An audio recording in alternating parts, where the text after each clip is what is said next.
This is Bryant Rousseau with National Underwriter, reporting from the 2011 RIMS conference. In addition to the educational sessions and nearly endless networking opportunities, one of the main attractions of the RIMS conference is its exhibition hall. Here are some of the highlights from this year's show floor. The Bermuda booth stood out not only for its sartorial splendor and authentic architecture, but also for the fact that the territory's premier was there and ready to talk insurance. I think the most important thing about the Bermuda story is that we provide a robust, resilient, and regulatory framework that is both appropriate and effective. We recognize the importance of a jurisdiction being competitive and also providing an enabling framework to have regulations that are not unduly burdensome. And I think what is most important to our clients, both prospective and existing, is that we provide speed to market. Picking the most visually striking booth was easy. Nobody could miss what Service Master drove onto the floor. I had to feel a little sorry for the neighboring booth. They probably thought they were going to make quite the splash, only to be overshadowed by the giant next to them. While some exhibitors said traffic at this year's RIMS was a little off, crowds did form around keynote speaker and Freakonomics author Stephen Dubner. Others attracted an audience not only with great products to discuss, but with the promise of a cash prize.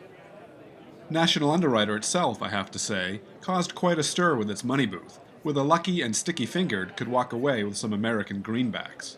Disaster Recovery Institute International lured visitors with a sandbox treasure hunt. Once there, they learned what the group offers risk managers. We certify business continuity professionals. Most people recognize that disaster recovery is and business continuity are certainly a part of ERM, and they recognize its importance, and they also like our money scooping out of the sand. The sandbox theme continued on an even grander scale at Belfour Property Restoration. We're very much focused on business continuity after a property damage incident. We perform services all the way from emergency response through restoring the facility and mission critical contents, through rebuilding, and we do it all with our own people, so it's a seamless process. All the big players were there in full force on the show floor, and we spoke with many of them. For example, we asked Zurich's president of specialty products where he thinks the biggest growth opportunities are for his firm. Well, I do think on the middle market D&O, that is a significant growth area for us. We also on surety, we're seeing significant growth opportunities, both domestically and internationally. And the last one I would say is really accident and health business, our A&H business, significant growth potential. We also wanted to hear from firms that aren't household names in the insurance business. Up first, a former Atlanta police officer who now works for G4S. Our major push here at the conference this year was a new product, Enterprise Investigation Management, where we embedded an SIU, Special Investigations expert, in the risk management department of the customer, provide advice and coordinate investigations instead of on a single basis, but a enterprise basis, working with their loss prevention managers, their entire risk department on comp, liability, property, etc. What we do is we help companies avoid hiring workers' compensation claims. So early on in the hiring process, we can identify high-risk applicants that can be removed from the hiring pool, therefore reducing your risk and a percentage of your claims. We take work comp fraud head on, and we're able to identify work comp fraud predators. So when risk managers stopped by the booth at this RIMS show, what were some of the top of mind concerns that they had that they wanted to talk about? Yes, sir. At this particular booth, the risk managers generally come to me because I initiated the Medicare set-aside guidelines and Medicare guidelines that govern the U.S.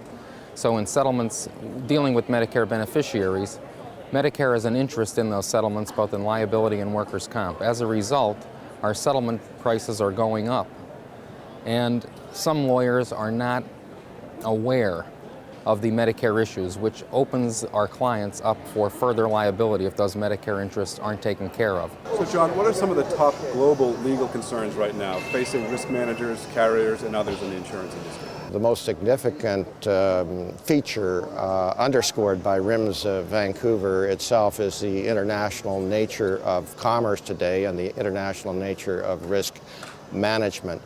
a defective product made in the United States enters into the stream of commerce and can present litigation risk and claims management risk both in Canada and the US and in markets throughout the world.